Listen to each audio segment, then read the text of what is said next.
আলহামদুলিল্লাহ আলহামদুলিল্লাহি ওয়া কাফা ওয়া সালামুন আলা ইবাদিহিল্লাযীনা ইসতাফা আম্মা বা'দু ফাআউযু বিল্লাহি মিনাশ শাইতানির রাজীম বিসমিল্লাহির রহমানির রহিম ওয়াল্লাযীনা আমানু আশাদ্দু হুব্বান লিল্লাহ وقال النبي صلى الله عليه وسلم لا يؤمن أحدكم حتى أكون أحب إليه من والده وولده والناس أجمعين أو كما قال عليه الصلاة والسلام اللهم صل على محمد وعلى آل محمد كما صليت على إبراهيم وعلى آل إبراهيم إنك حميد مجيد اللهم بارك على محمد وعلى آل محمد كما باركت على إبراهيم وعلى آل إبراهيم إنك حميد مجيد মেঘনা পেট্রোলিয়াম জামি মসজিদ এর উদ্যোগে আয়োজিত মহতি মাহফিলের মোহতারাম সাদার, মোহতারাম সভাপতি, উপস্থিত হাজরাত, বুজুর্গ, উলামায়ে কেরাম, সম্মুখপানে সমবেত দিন প্রিয়, ইসলাম প্রিয়, দিনদার ইমানদার মুমিন মুসলমান ভাইয়েরা, পর্দার আড়াল থেকে আলোচনায় শামিল মা বোনেরা, বিশ্বজগতের মালিক, বিশ্ব প্রতিপালকের বিশ্ব দরবারে কালিমাতুর শকর যে মহান রব্বুল আলামিন এই বৃষ্টির মৌসুমে, বৃষ্টি বাদলার ভেতরেও দিনই পরিবেশে, দিনই মাহফিলে, ওলামাদের সোহবতে আমাদেরকে আল্লাহ তাআলা বসার তৌফিক দান করেছেন। কালিমাতুর শকর পড়ি, শুকরিয়া আদায় করি, বলি আলহামদুলিল্লাহ। গুরুত্বপূর্ণ নসিহা হযরত উলামায়ে কেরাম করেছেন। সংক্ষেপে একটি সবক আপনাদের সামনে তাকরার করার জন্য আয়াত হাদিস পেশ করেছি। এগুলোকে সামনে করে কিছু কথা, আল্লাহ পাকের আশ্চর্য সৃষ্টি যেগুলো আছে তার মধ্যে কিমতি ও আশ্চর্য দামি সৃষ্টির মধ্যে একটা সৃষ্টি হইল মুহাব্বত। এটা একটা আল্লাহ পাকের আশ্চর্য সৃষ্টি। মোহাব্বত অনেক কিমতি সৃষ্টি, দামি মূল্যবান সৃষ্টি। জিনিসটা যেহেতু দামি, এজন্য আল্লাহ তাআলা দামি জিনিসটা নিজের জন্যই 99 ভাগ রেখেছেন। হাদিসে আছে বানানোর পরে 99 ভাগ মোহাব্বত আল্লাহ নিজের জন্য রেখেছেন। আল্লাহ যদি 99 ভাগ মোহাব্বত না রাখতেন নিজের জন্য, তাহলে আমরা কেউ জান্নাতে যেতে পারতাম না। যদি নিজের জন্য 99 ভাগ মোহাব্বত না রাখতেন, পৃথিবীর কাফের, মুশরিক, বেঈমান ওরা এক ঢোক পানি পান করতে পারত না। যত জালেম আছে, নাফরমান আছে, ওরা এক লোকমা খাবার খাইতে পারত না। জমিনের কোনো অংশে আল্লাহ পাকের হুকুমতের রাজত্বের উপরে ওরা অপরাধ করে দাঁড়িয়ে থাকতে পারত না। অপরাধীরাও এখন শক্তি নিয়ে জমিনের উপরে দাঁড়িয়ে থাকে। বলেন তো এই জমিন কার? আল্লাহর জমিনে আল্লাহর নাফরমান দাঁড়ায় থাকে। এটা কি সোজা কথা? কঠিন কথা না? এই দাঁড়ায় থাকতে পারতো না যদি আল্লাহ পাক মোহাব্বত বানায়া, মোহাব্বতটা নিজে 99 ভাগ না নিতেন, তাহলে এই কোনো নাফরমান আল্লাহর জমিনে দাঁড়ায় থাকতেও পারতো না।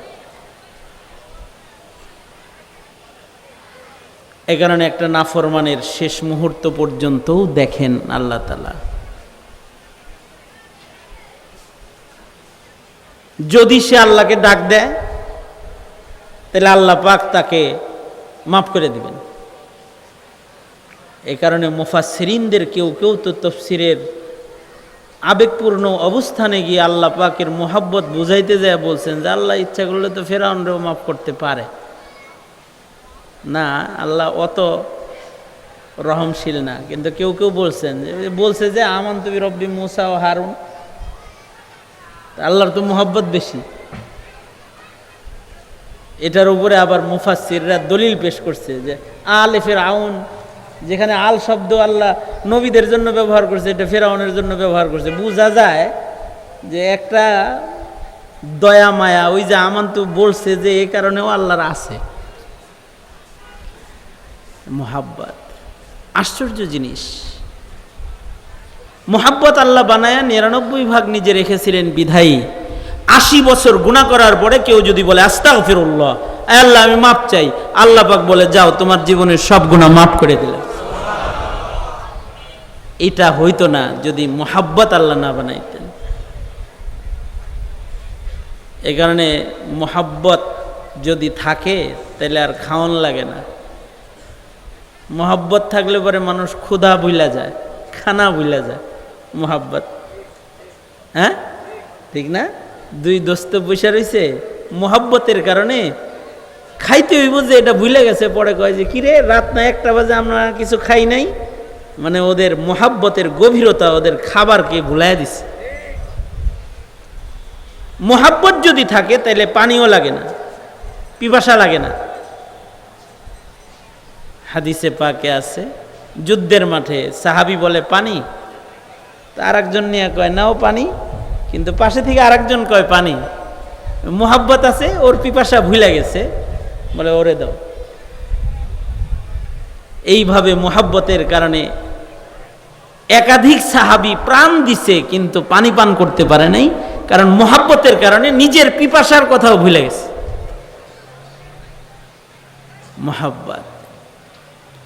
মোহাব্বত যদি থাকে তাহলে বাঁচার কথাও ভুলে যায়, মরার কথাও ভুলে যায়। বিদ্যুতে শর্ট করছে বাপেরে, ছেলে বাঁচাইতে যায় ছেলে মরছে, নিজের ছেলেরে বাঁচাইতে যায় মাও মরছে। ভাই এবং পিতামাতার মোহাব্বতে তাদেরকে বাঁচাইতে যায় বোন ধরছে, বোনও মারা গেছে। পত্রিকায় আসছে ৬ জন মারা গেছে, কিন্তু প্রথম আটকা পড়ছে কয়জন? হ্যাঁ, পরে ৪-৫ জন মরল। হ্যাঁ, আরো ৫ জন যে মারা গেল এটা হলো মোহাব্বতে মরছে। তখন তার এটা স্মরণ ছিল না যে আমি ওখানে গেলে মরমু, এটা ভুলে গেছে। মোহাব্বত, मोहब्बत एक अजीब शय है बया करना नामुमकिन है। मोहब्बत एक अजीब शय है बया करना नामुमकिन है। न खाता है न पीता है न जीता है न मरता है। এটা একটা আশ্চর্য জিনিস মোহাব্বত। এটা থাকলে আর কিছু লাগে না। এ কারণে এই মোহাব্বতটা আল্লাহ পাক নিজের জন্যই রাখছেন ৯৯ ভাগ। কারণ গুনাহগার আমাদের মতো পাপিষ্টদেরকে মাফ করে জান্নাতে পৌঁছাইতে হইব, তো জান্নাতে পৌঁছাইতে তো মোহাব্বত লাগবো। মোহাব্বত না থাকলে তো এত বড় বড় নাফরমানকে ক্ষমা করতে পারবে না।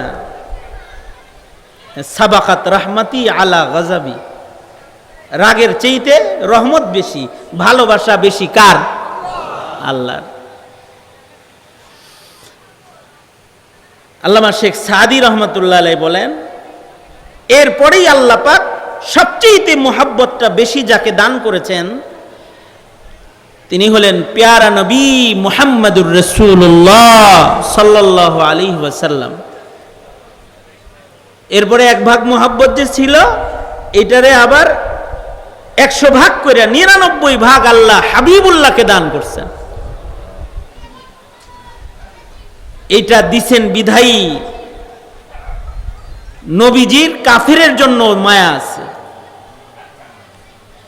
নবী আলাইহিস সালামের কাফের মুশরিকের জন্য মায়া, যারা নবীজিকে কষ্ট দিচ্ছে দুশমনের জন্য মায়া। আরে আমাদের দিলের মোহাব্বত তো এত ছোট যে ভাই ভাইয়ের জন্য মায়া নাই, খালি দল ভিন্ন, আওয়ামী লীগ বিএনপি অথবা জাতীয় পার্টি বিএনপি, দল ভিন্ন। এই কারণে মোহাব্বত মারা গেছে। আপন ভাই, নিজের আপন ভাইয়ের দুশ্মন হয়ে গেছে একটা দলীয় স্বার্থের কারণে। আমাদের মোহাব্বত তো এত কমজোর যে আমাদের মোহাব্বত এটা দুশ্মনকে ক্ষমা করে না। আমরা দুশ্মনকে ক্ষমা করতে জানি না, কারণ আমাদের মোহাব্বত কম, আর আল্লাহর রসুলের মোহাব্বত বেশি। এ কারণে নবীজির ক্ষমা বেশি। যখন তায়েফে রক্তাক্ত পাথর চাপা দিয়া যখন ফিরিস্তা এসে পড়ছে যে পাহাড়ের চাপা দিই, তখনও নবীজির মোহাব্বত বেশি।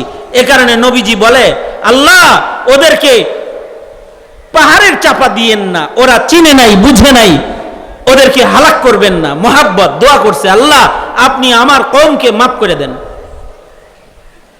এই যে এটা যে পারছেন নবীজি, এটা নবীজির মোহাব্বতের কারণে পারছেন। কাফেররা আল্লাহর রসুলকে এত কষ্ট দিছে যে নবীজির এক টুকরা জমিও ছিল না মক্কাতুল মুকাররমাতে। পিতার ভিটা, বাপের ভিটা ওইটা মক্কাতুল মুকাররমা, সাইয়্যিদুল মুরসালিন আমার নবীর বাপের ভিটা মক্কা নগরী। কিন্তু যখন ফতেহ মক্কা হইছে তা আল্লাহর রসুল সেখানে কসরের নামাজ পড়ছেন। সাহাবীরা জিগায়, আপনার মা বাবার ভিটা এখানে, এখানে কসর পড়েন কেন? এটা আপনার নিজের জন্মভূমি? তা আল্লাহর রসুল বললেন, কসর পড়ি এজন্য যে এই মক্কায় আমার দাঁড়াইবার মতো মালিকানার এক টুকরা জমিও কাফেররা আমার রাখে নাই, সব বেচে ফেলাইছে। এ কারণে আমি এখানে মুসাফির। বাবা মার ভিটা এটা, কিন্তু এখানে আমি মুসাফির। সাহাবীরা আর একটা কথা বলছিল যে আল্লাহর নবী, ঠিক আছে বাবা মার ভিটা নয় বেচছে, এখন তো আপনি ক্ষমতায় আসছেন, মক্কা নগরী এখন মালিকানা আপনার, তো এখন মক্কা যেহেতু বিজয় হয়ে গেছে, এখন 4 রাকাত পড়েন। তো আল্লাহর রসুল তখন বলছেন যে ক্ষমতায় গেলে মালিক হয় না, এটা আমানতদারি। এখন যারা ক্ষমতায় যায় ওরা তো ক্ষমতার চেয়ারে গেলে মনে করে দেশটার মালিকানা ওদের এসে গেছে। কিন্তু মুহাম্মদুর রাসূলুল্লাহ সাল্লাল্লাহু আলাইহি ওয়াসাল্লাম তিনি ক্ষমতায় যায় বলতেছেন এটা আমানতদারি, মালিকানা আসে নাই, একটা আমানত, আমার কসরই পড়তে হবে। কিন্তু এই অবস্থায় আল্লাহর রসুল প্রতিশোধ না নিয়ে কি বললেন? লা তাসরিবা আলাইকুমুল ইয়াউম, তোমাদের প্রতি আমার কোনো আজকে অভিযোগ নাই, সাধারণ ক্ষমা দিয়ে দিলাম। এইটা নবীজি বলতে পারছেন, এটা কারণ হলো নবীজির হৃদয়ে মুহাব্বতের পরিমাণটা আল্লাহ পাক সর্বোচ্চ দান করেছেন।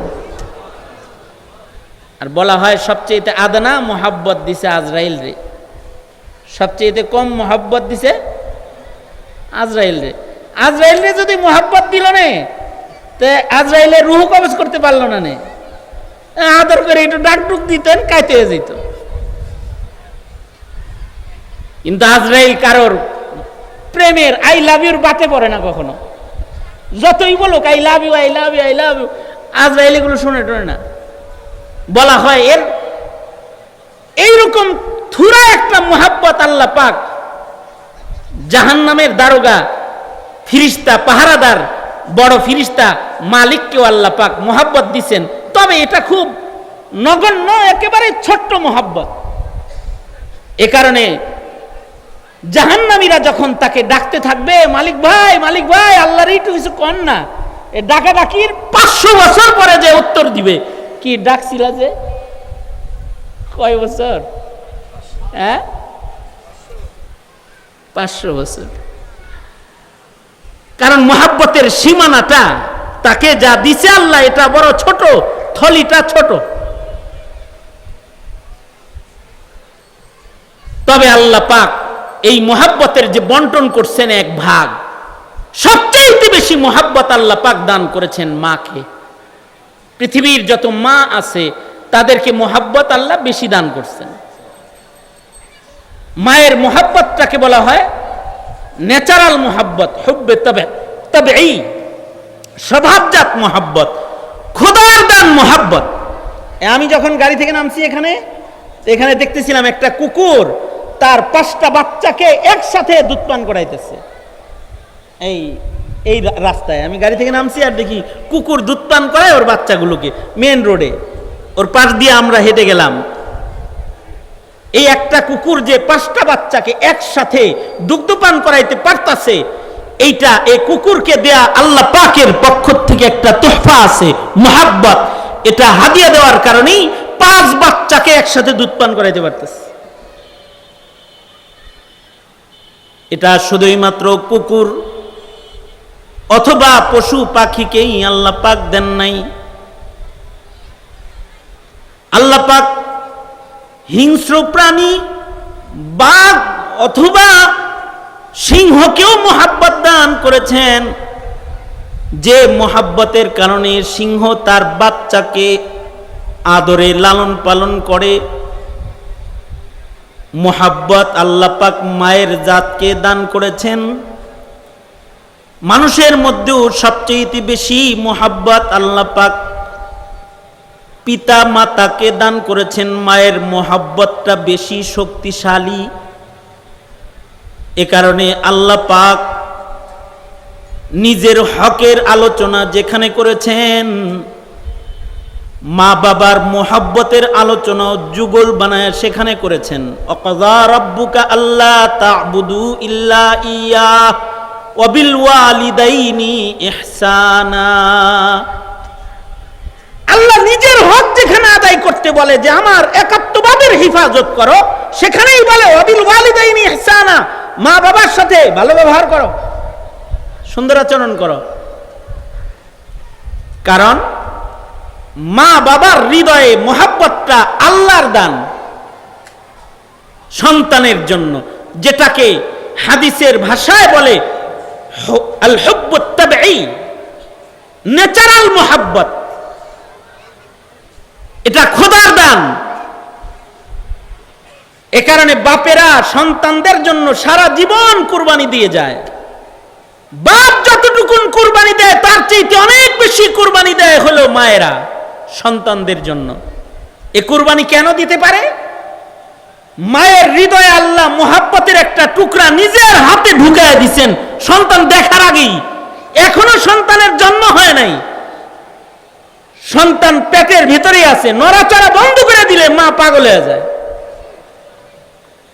যেই অস্থিরতা মায়ের শুরু হয় না দেখা বাচ্চার জন্য, পেটের ভেতরে অবস্থান করা বাচ্চাটার জন্য, এই অস্থিরতার জন্ম হয় হলো একটা মোহাব্বতের কারণে। এই মোহাব্বত মার হৃদয়ে স্থাপনকারী স্বয়ং আল্লাহ তাআলা। আল্লাহই এই মোহাব্বতের স্থাপনকারী। এ কারণে এই মোহাব্বতের সাথে কেউ যদি গাদ্দারি করে, লাইলাতুল কদরেও বরাতেও সে ক্ষমা পায় না। এমনকি আকুল ওয়ালিদাইন, এত বড় অপরাধ মা বাবার অবাধ্য হওয়া, ময়দানে মাহশারে আল্লাহ তাআলা এই সন্তানদের দিকে তাকাইবেন না যারা এই মোহাব্বতকে অবমূল্যায়ন করেছে। আমাদের এক মুরব্বী বলেছিলেন, দেখো সন্তানকে মা কি পরিমাণ মোহাব্বত করে, যে মোহাব্বতের কারণে মহিলাদেরকে আল্লাহ তাআলা গুরুস্থানে যাওয়া নিষেধ করছেন। কবরে মাটি পুরুষরা দেয়, নারীরা নয়। মাইয়িতের খাট কাঁধে বহন করা পুরুষ, মহিলারা না। মহিলারা মাইয়িতের খাট বহন করে না। ছেলে মারা গেলে বাবা খাট বহন করে, মাইয়িতের খাট বহন করে। শুধু খাট বহন করে না, জানাজা পড়ে সামনে দাঁড়ায়া। ছেলে মারা গেলে বাবা নিজের হাতে সন্তানকে কবরে নামায় কোলে কইরা, নিজের হাতে প্রথম মাটির মুষ্টিটা বাপে সন্তানের কবরে দেয়। এটাও পারে। অথবা বাবা মারা গেলে ছেলে নিজের হাতে কবরে মাটি দিতে পারে, মায়ের কবরে ছেলে মাটি দিতে পারে। এ কারণে সন্তান মার লাশ মাহরাম হিসাবে সে কবরে নামায়। কবরে নামায় তো সন্তান কবর থেকে উঠতে পারে। কিন্তু যদি আল্লাহ এটা বিধান রাখতেন যে মেয়েরাও তাদের সন্তানের লাশ কবরে নামাবে, তাহলে পৃথিবীর বহু মা এমন পাওয়া যেত যারা সন্তানের লাশ কবরে রাখতে গিয়ে নিজেরা ওই কবরেই মৃত্যুবরণ করত। এ কারণে দুনিয়ার কোন মাকে আল্লাহ তাআলা নিজের সন্তানের লাশ কবরে নামাইতে বলে নাই, কাঁধেও লইতে বলে নাই। কারণ কি? কারণ হলো মুহাব্বত, একটা মুহাব্বত আল্লাহ দান করেছেন। এইটা হুব্বে আল হুব্বুত তাবিঈ। মানুষের হৃদয়ে আরো কিছু মুহাব্বত আছে, যেই মুহাব্বত গুলো হুব্বে আকলি, মুহাব্বত লি জাতিহি, মুহাব্বত লি গায়রিহি। বুঝবুদ্ধির কারণে কিছু মুহাব্বত মানুষের দিলে হয়। স্বামী স্ত্রীর মুহাব্বত হুব্বে আকলি। আকল যদি বলে এই মেয়েটা তোর জন্য সুখ হবে, তাহলে তারে ভালোবাসা যায়। আর আকল যদি বলে ও তোর জিন্দেগি তামা বানায় দিবে, তো তালাক দিয়া বের করে দেয়। এটা আল হুব্বুল আকলি, এটা হুব্বে আকলি। যেমন টাকার মুহাব্বত, এটা আকল যতক্ষণ টাকাকে চিনে ততক্ষণ এটাকে ভালোবাসে। আকল যদি পয়সা না চিনে তো পয়সা শেষ করে ফেলায়। যদি কারোর আকল কাজ না করে তো কোটিপতির ডুলা খালি হয়ে যায় মদ খাইতে খাইতে। তখন মানুষ বলে কি আকল বুদ্ধি নাই কিছু। অনেক টাকার মালিক কিন্তু আকল নাই, পাগল হয়ে গেছে, তো তখন ল্যাংটা ঘুরে বেড়ায়। কারণ বাড়ি গাড়ি আর পোশাকের কদর করার মতো আকল তার ভেতরে বিদ্যমান নাই। এ কারণে এগুলোর মুহাব্বত তার নাই। এগুলো হুব্বে আকলি। দলের মুহাব্বত হুব্বে আকলি। কেউ দলকে ভালোবাসে, কেউ নেতাকে ভালোবাসে, হুব্বে আকলি। কারণ হের আকল বলছে এর পিছে পিছে ঘুর, ব্যবসাটা বড় হইব। মন্ত্রীর পিছে পিছে ঘুরবি তুই এমপি হইবি, এমপির পিছে পিছে ঘুরবি তুই চেয়ারম্যান হইবি, চেয়ারম্যানের পিছে পিছে ঘুরবি তো তাহলে তুই কমিশনার হইবি, কমিশনারের পিছে পিছে ঘুরবি তুই একটা এলাকার ছোটখাটো নেতা হবি। আকল বলে দিস। এবার সে হেরা দেখলেই কয় ভাই আপনার জন্য জীবনটা কুরবান, ভাই আপনাকে ভালোবাসি, I like you, I love you, এগুলো কয়। কি লেগা? ওই যে বুদ্ধি করতেছে লাভ ইউ বলো, তাহলে কিছু পাত্তিপত্তি পাইবা, লাইন টাইন কিছু খুলবো। এ আকল বলছে দেখা ভালোবাসে। যেদিন বুঝে এই মানে ফহিনীর পিছে ঘুরে তো লাভ নাই রে, একটা হয়তো খরচ করে না রে, টাকা দিয়া বাইরে চলে যায়। কারণ ওর আকল তখন বলতেছে এর পিছনে ঘুরে লাভ নাই। এজন্য ভালোবাসা ক্লোজ, এ হুব্বে আকলি। কিন্তু আপনারা যে এখানে বসে আছেন, এই যে এখন যে সামিয়ানার নিচে বসে আছেন, অথবা যারা কমিশনার সাহেব সহকারে এই এলাকার সকলে মিলে যারা এই মাহফিলটা করছে, এইটা একটা মুহাব্বতের কারণে করেছে। আর আপনারা যারা বসে আছেন একটা মুহাব্বতের কারণে বসে আছেন। সেই মুহাব্বতটার নাম হলো আল হুব্বুল ঈমানি। এটা ঈমানি মুহাব্বত, আল্লাহর জন্য মুহাব্বত। কেউ নামাজে গেল, মসজিদে যে যাইতে পারলো, এটা ঈমানি মুহাব্বত। কেউ কোরআন শরীফ নিয়ে সকাল বেলায় বসে গেছে, এক পারা কোরআন মজিদ শেষ না করে সে বাইরে হতে পারতেছে না, এটা তার ঈমানি মুহাব্বত, তার রবের সাথে তার ভালোবাসা। কেউ আলেমে দ্বীনকে ভালোবাসে, কারণ আলেমকে ভালোবাসলে খুশি হয় কে? আরো আস্তে করে বলেন। আর খেলোয়াড় রে ভালোবাসলে, এই যে বিশ্বকাপ গেল যে, হ্যাঁ কে খুশি হবে? কে? যে আল্লাহ খুশি হবে যে এই ভালোবাসাটা, এই ভালোবাসাটার নাম হলো হুব্বে ঈমানি। এই ভালোবাসাটা যার প্রবল বেশি, যে তার এই ভালোবাসার কারণে সে মা ছাড়তে পারে, বাপ ছাড়তে পারে, ভাই ছাড়তে পারে, হুব্বে তবে এই কুরবানি দিতে পারে, হুব্বে আকলি কুরবানি দিতে পারে, সে দল ছাড়তে পারে, সে নেতা ছাড়তে পারে, সে তার ব্যবসা ছাড়তে পারে, সে তার বাড়ি ছাড়তে পারে, সে তার চাকরি ছাড়তে পারে, কিন্তু সে তার ইবাদত ছাড়তে পারে না। এই যে একটা মুহাব্বতের কারণে সে ছাড়তে পারে না, এই মুহাব্বতটার নাম হলো হুব্বে ঈমানি। আর এই ঈমানি মুহাব্বতটার পরিমাণ হৃদয়ে কতটুকু হইতে হইব, এই ঝুড়িটা কতটুকু হইতে হবে? আল্লাহ বলেন তোমার ঈমানি মুহাব্বতটা তোমার হৃদয়ে থাকতে হবে তোমার মা বাবার মুহাব্বতের চাইতে বেশি। তোমার ঈমানি মুহাব্বতটা তোমার হৃদয়ে থাকতে হবে তোমার আকলের মুহাব্বতের চাইতে বেশি। তাইলে বলেন তো, স্বামী স্ত্রীর মুহাব্বতের পাওয়ার বেশি না আল্লাহর মুহাব্বতের পাওয়ার বেশি? টাকা পয়সার মুহাব্বতের পাওয়ার বেশি না আল্লাহর মুহাব্বতের পাওয়ার বেশি? ধন দৌলতের মুহাব্বত, ক্ষমতার মুহাব্বতের পাওয়ার বেশি না আল্লাহর মুহাব্বতের পাওয়ার বেশি? যদি কারোর আল্লাহর মুহাব্বত অথবা আল্লাহর প্রেম তার দলের কাছে শেষ হয়ে যায়, অথবা তার টাকার কাছে শেষ হয়ে যায়, অথবা তার ইজ্জতের কাছে তার আল্লাহর প্রেম মুহাব্বত যদি জলাঞ্জলি চলে যায়, যদি তার পরিবারের কারণে আল্লাহর মুহাব্বতের কোনো ঘাটতি হয়, তাহলে সে পরিবার প্রেমী হতে পারে, দল প্রেমী হতে পারে, ইমানদার হতে সে পারে না। এ কারণে আল্লাহ পাকের সুস্পষ্ট বক্তব্য হইল ওয়াল্লাযীনা আমানু আশাদ্দু হুব্বান লিল্লাহ, ওয়াল্লাযীনা আমানু আশাদ্দু হুব্বান লিল্লাহ। আল্লাহ বলেন প্রকৃত ঈমানদার যারা তাদের হৃদয়ে সর্বোচ্চ মহব্বত হবে আল্লাহর জন্য। জীবনে আল্লাহর জন্য মহব্বত যেটা, এটা প্রমাণ করতে থাকা। আপনি তো আপনার সন্তানের মহব্বত প্রমাণ করলেন বাড়ি করে দিয়া, গাড়ি করে দিয়া, তারে ফ্ল্যাট দিছেন, তারে ব্যবসা খাড়া করে দিছেন, ভালোবাসেন, তাকে লেখাপড়া করাইছেন, ভালোবাসেন, এটা প্রমাণ করছেন। আল্লাহরে ভালোবাসেন, এটা প্রমাণ করতে হবে।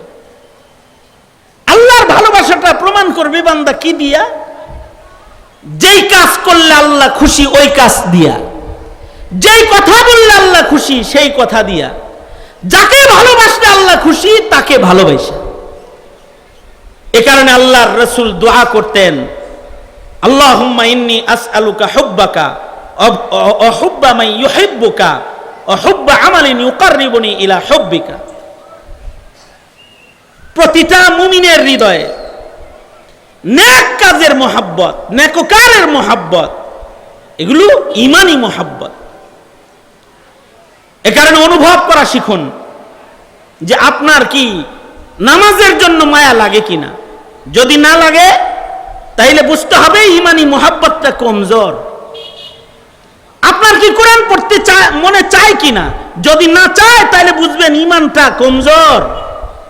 আপনার কি জিকির করতে মনে চায় কিনা, যদি না চায়, ইচ্ছা আশা জাগ্রত না হয়, তাইলে বুঝতে হবে ঈমানি মহব্বতটা খুব লো পজিশনে আছে, এটা কমজোর। এইটা যত কমজোর হবে তত কিন্তু ঈমানদারি ও মুসলমানি কমজোর হবে। এটা যাদের কমজোর হয়ে যায় তাদের আখিরাত নষ্ট হয়ে যায়, তাদের মুসলমানিত্ব নষ্ট হয়ে যায়। এজন্য নিজে এবং নিজের পরিবার এবং নিজের আহাল যা আছে এদের সকলের এই ঈমানি চেতনা বোধকেও মূল্যায়ন করা দরকার। তাদের ঈমানি চেতনা বোধ, ঈমানি ভালোবাসা বৃদ্ধি কিভাবে হয় মেহনত করা দরকার। ধন্যবাদ জানাই এই বৃষ্টির মৌসুমে ঈমানি মুহাব্বত বুঝানোর মতো একটা আয়োজন যারা করেছে তাদেরকে আল্লাহ পাক তাদেরকে জাযায়ে খায়ের দান করুন। আর আপনাদেরকেও ধন্যবাদ জানাই যারা এই ঈমানি মুহাব্বতের কদরদানি করে আপনারা এখানে উপস্থিত হয়েছেন। আল্লাহ রাব্বুল আলামিন আপনাদের এই উপস্থিতি ও ঈমানি মুহাব্বতটাকেও যেন আল্লাহ পাক কবুল আর মঞ্জুর করে নেয়। আমাদের সন্তানদেরকে আল্লাহ পাক আল্লাহর মুহাব্বত, রাসূলের মুহাব্বত এটা বুঝার মতো আকল আল্লাহ পাক ওদেরকে যেন দান করে। যেমন আমাদের সন্তানরা এখন নবীর মুহাব্বত বুঝে না, নবীর মুহাব্বত বুঝে না বিধায়ী নাস্তিকতায় তারা ধাবিত, নাস্তিকতায় বিশ্বাসী হয়ে যায়, কারণ নবী প্রেম বুঝে না। অথচ নবীর প্রেমটাই ঈমান। যার ভেতরে নবীর প্রেম নাই তার তো ঈমানই নাই, অথচ তার ভেতরে সব প্রেম অনুভব করা যায়, কিন্তু তার ভেতরে যে নবীর প্রেম আছে এইটা অনুভব করা যায় না। এই যে অনুভব না করা যাওয়াটা, এইটা ঈমানি কমজোরি। আমার ভেতরে যে নবীর প্রেম আছে, আপনার ভেতরে যে নবীর প্রেম আছে, এটাও বুঝাইতে হবে। কি দিয়া বুঝাইব? সুন্নাত দিয়া বুঝাইব। মানা হাব্বা সুন্নতি ফাকাদ হাব্বানি। দাড়ি রাখবে, টুপিটা মাথায় দিবে, পাঞ্জাবি গায়ে দিয়ে ঘুরবে, সে মুসলিম। তাই শুক্রবারেও একটু জুমার নামাজে যাইতেও পাঞ্জাবিটা পড়তে পারে না, তো তুমি কেমন মুসলমান? তুমি 5 বেলা নামাজ পড়ো, তখনও টুপিটা মাথায় দিতে পারো না। তোমার এতটুকুন প্রেম মায়া নবীর জন্য হয় না? তুমি একটু দরুদ শরীফের আমল করতে পারো না? তুমি 14 জায়গায় ঘুরতে পারো, রাসূলের রওজায় সালাম দিতে যাইতে পারো না? এই প্রেম কেন তোমার জাগ্রত হয় না? এইটা ঈমানি কমজোরির কারণে হয় না। সুতরাং নবীর মুহাব্বত যত প্রকাশ করবে, ঈমান তত কামিল হবে। আল্লাহর রাসূল বলেন যে আমার মুহাব্বত ছাড়া কেউ কামিল ঈমানদারি হইতে পারবে না। আলা রাসূলুল্লাহি সাল্লাল্লাহু আলাইহি ওয়াসাল্লাম লা ইউমিনু আহাদুকুম হাত্তা আকুনা আহাব্বা ইলাইহি মিন ওয়ালিদিহি ওয়া ওয়ালাদিহি ওয়ান নাসি আজমাইন। আল্লাহর রাসূল বলেন তোমরা কামিল ঈমানদার ততক্ষণ হতে পারবে না যতক্ষণ পর্যন্ত হুব্বে তাবঈ, হুব্বে আকলি, এই সব মুহাব্বতের চাইতে আমি রাসূলের মুহাব্বতকে উপরে না উঠাইবা। সন্তানকে বুঝাইতে হবে তোমার রাসূল আছে, তোমার রব আছে, তাকে ভালোবাসো। তাকে বুঝাইতে হবে তোমার দ্বীন আছে, দ্বীন, দ্বীনের মুহাব্বত ঈমান, দ্বীনের মুহাব্বত। দ্বীনকে ভালোবাসতে হবে জীবনের চাইতে বেশি। এমনকি রাসূলকেও নির্দেশনা, হে রাসূল আপনার জীবনের চাইতে আমার দ্বীনকে বেশি ভালোবাসেন। এ কারণে নবী রাসূলগণ দ্বীনের জন্য নিজের জীবন দিয়েছে, কিন্তু দ্বীনকে মিটে যাইতে দেয় নাই। তুমিও মুসলমান, বৃহত্তর মুসলিম দেশে দ্বীন মিটে যায়, তোমার একটু যন্ত্রণাও আসে না, তো তুমি মুসলমান না। দাবি করো ভুয়া, তোমার দাবিটা এটা ভুয়া দাবি। তুমি দ্বীনের মূল্যায়ন চাও না, তুমি দ্বীনদারির মূল্যায়ন চাও না, দ্বীনদারিকে প্রতিষ্ঠা করার মতো ফিকির তোমার ভেতরে আসে না, তাহলে তুমি দ্বীনকে আসলে ভালোবাসো না। যে দ্বীনকে ভালোবাসে না সে ময়দানে মাহশারে বেঈমান হিসেবে গণনায় পড়ে যাবে। এ কারণে কবরের একটা প্রশ্ন এটাও, ওমা দীনুকা, তোমার দ্বীন কি? তুমি তো দল তো চিনো ভালো, খেলার দলটাও চিনো, আর্জেন্টিনাও চিনো, ব্রাজিলও চিনো তুমি, কিন্তু তুমি যে দ্বীন কি, তুমি যে মুসলিম এটা চিনো? যদি তুমি এটা না চিনো তাইলে তুমি কবরে ধরা খাইতেছো। কারণ কবরে তোমাকে আল্লাহ সম্পর্কে, রাসূল সম্পর্কে যেমন জিজ্ঞাসা করা হবে, ওমা দীনুকা, তোমার দ্বীন কি, এটাও তোমাকে জিজ্ঞাসা করা হবে। দ্বীনের মায়া, দ্বীনের দরদ, দ্বীনের মুহাব্বত, এটা ঈমান। এজন্য প্রজন্মের প্রত্যেকটা সন্তানকে দ্বীনের মায়া বুঝাইতে হবে, দ্বীনের মায়া। আল্লাহর কাছে আল্লাহর রাসূলের গায়ের রক্তের চাইতেও দ্বীনের মূল্য বেশি। এ কারণে তায়েফে রক্ত ঝরাইছে, দ্বীন মিটায় নাই। আল্লাহর রাসূলের দান মুবারকের চাইতেও আল্লাহর কাছে দ্বীনের মূল্য বেশি। এ কারণে উহুদের প্রান্তরে নবীজির দান শহীদ হইছে, কিন্তু দ্বীন শহীদ হইতে দেয় নাই। তার মানে হলো জীবন দেওয়া যায়, কিন্তু দ্বীন জলাঞ্জলি দেওয়া যায় না। এই যে একটা বুঝ, এই বুঝ যদি এই দেশের কোটি কোটি মুসলমানের হৃদয়ে থাকতো, তাহলে ক্ষমতার চেয়ারে বসে দ্বীনের উপরে আঘাত করার মতো হিম্মত কোন সরকার করতে পারত না, কোন সরকার করতে পারত না। কারণ আমার প্রজন্মের মুসলমানের ভেতরে দ্বীনের মূল্যায়ন, দ্বীনের মূল্য, এটা স্থাপনের জিম্মাদারি তো আমার ছিল। আমরা এই মূল্যায়ন প্রতিষ্ঠা করি নাই বিধায় এখন আমাদের সন্তানদের গান শিখাবে, এই চক্রান্ত করা হয়, দ্বীন শিখানো ফিকির নাই। এ কারণে আমাদের প্রজন্মকে দিন শিখাইতে হবে, দিনের মূল্য বুঝাইতে হবে। দিনের মূল্যটাও একটা ঈমান, ঠিক কিনা? সুতরাং দিন, আল্লাহ, রাসূল এগুলোর মুহাব্বতের অপর নাম ঈমান। আল্লাহ পাক এই মুহাব্বতগুলো আমাদেরকে বুঝবার তৌফিক দান করেন, আমিন বলেন। এই মুখতাসার কয়েকটা কথা আপনাদের সামনে বললাম। এর থেকে আল্লাহ পাক যারে যা বুঝ দিছে, আল্লাহ পাক ওই বুঝের উপরে তাকে কিছু নেকের পথে চলার তৌফিক আল্লাহ পাক দান করুন। আর যারাই আয়োজন করেছে তাদেরকে আল্লাহ পাক কবুল আর মঞ্জুর করুন। এই আমাদের প্রধান অতিথি আলহাজ রকিবুল ইসলাম বকুল ভাই এমপি সাহেব, আমার অনেক মহাব্বতের, আগের থেকেই পুরানা এক মহাব্বত ওনার সাথে আছে। ওনার কথায় কয়েক জায়গায় আমার আসতে হয়েছে প্রোগ্রামে। আজকের এই প্রোগ্রামে অংশগ্রহণটাও কাউন্সিলর সাহেব, এমপি সাহেব ওনাদের মহাব্বতের আহ্বান, এটা এ পর্যন্ত আমাকে নিয়ে এসেছে। ভীষণ অসুস্থতার ভেতর দিয়ে আমি সফর করে খানকায় আসছি, খুলনার হজরতের সোহবতে, ওখান থেকে এখানেও হাজিরা দিলাম।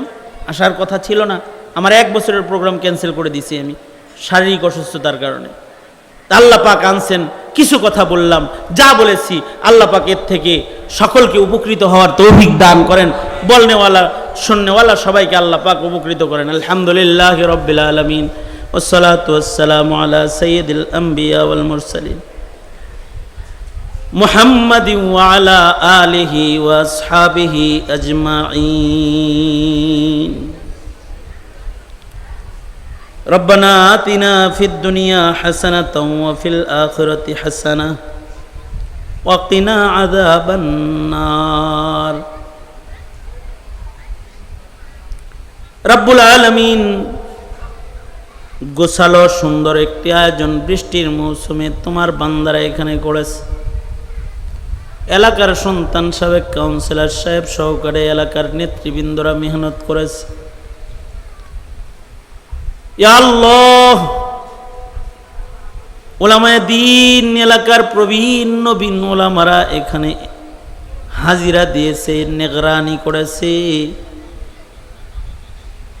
রাত 12টা পার হয়ে গেছে, মধ্যরাতে তোমার দরবারে 2টা হাত বাড়ায় ধরেছে। রব্বুল আলামিন, জিন্দেগির যত গুনাহ আমরা করেছি সকল গুনাহের জন্য তোমার কাছে অনুতপ্ত লজ্জিত হয়ে মাপ চাই। আল্লাহ, আমাদের জিন্দেগির সব গুনাহ তুমি মাফ করে দাও আল্লাহ। আল্লাহ, উলামায়ে দ্বীন যারা আসছেন তাদেরকে আজরে আজিম দান করো। ইয়া আল্লাহ, আবাল বৃদ্ধ বনিতা সকলকে হিদায়াতের নূর দান করো আল্লাহ। বড়দের হযরত আবু বকর বানায় দাও, যুবকদেরকে খালিদ বিন ওয়ালিদ বানায় দাও। ইয়া আল্লাহ, দাড়ি চুল পাকা বয়োবৃদ্ধ যারা তাদের হযরত আবু বকরের মতো জজবায়ে ঈমান নসিব করো। এলাকার যত মুর্দেগান কবরে চলে গেছে সকলকে মাগফিরাতের দৌলত নসিব করো আল্লাহ। রব্বুল আলামিন, জিন্দগির এমন কোন মুনাজাত বাদ নাই যে মুনাজাতে আপনজনদের কথা স্মরণ করি নাই। অনেকেই নিজের হাতে নিজের মা কবরে রেখেছে, অনেকে নিজের হাতে নিজের বাপ কবরে রেখেছে।